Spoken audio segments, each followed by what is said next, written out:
नमस्कार, मी Gauri Suryavanshi. S Marathi news मध्ये आपलं स्वागत. वळूयाच्या बातमीपत्राकडे.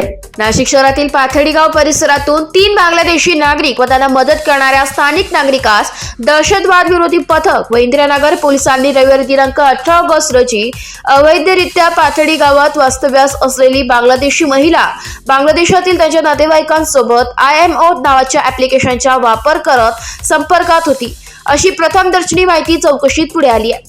संशयित शागोर हुसेन मोहम्मद अब्दुल मलिक मानिक वर्ष 28, मुसम्मद शापला खातून वर्ष 26, इटी खाना मोहम्मद लायक शेख वर्ष 37, सर्व राहणारे हल्ली काझी मंजिल पाथर्डी मूळ बांगलादेश अशी तिघांची नावे. तसेच संशयित गोरक्षनाथ विष्णू जाधव वर्ष 32, मूळ राहणार वरवंटी तालुका दिंडोरी असे चौथ्या स्थानिक नाशिकच्या दहशतवाद विरोधी पथकाला खात्रीशीरपणे मिळालेल्या गोपनीय माहितीवरून रविवारी 18 ऑगस्ट रोजी पथकाने इंदिरानगर पोलीस ठाणे गाठले. पोलीस निरीक्षक दिनेश शेंडे, पोलीस निरीक्षक श्रीकांत निंबाळकर, सहाय्यक निरीक्षक योगिता जाधव, आशिष लवंगळे, गणेश वाघ, हवलदार सुदाम सांगळे, परेश वडकतेस, युसुफ पठाण, आसिफ तांबोळी यांच्या पथकात समावेश होता. तेथे वरिष्ठ पोलीस निरीक्षक अशोक शर्माळे यांना गोपनीय माहितीबाबत पथकाने सांगितले. शर्माळे यांनी काही स्थानिक पोलिसांना या पथकासोबत जाण्यास सांगितले.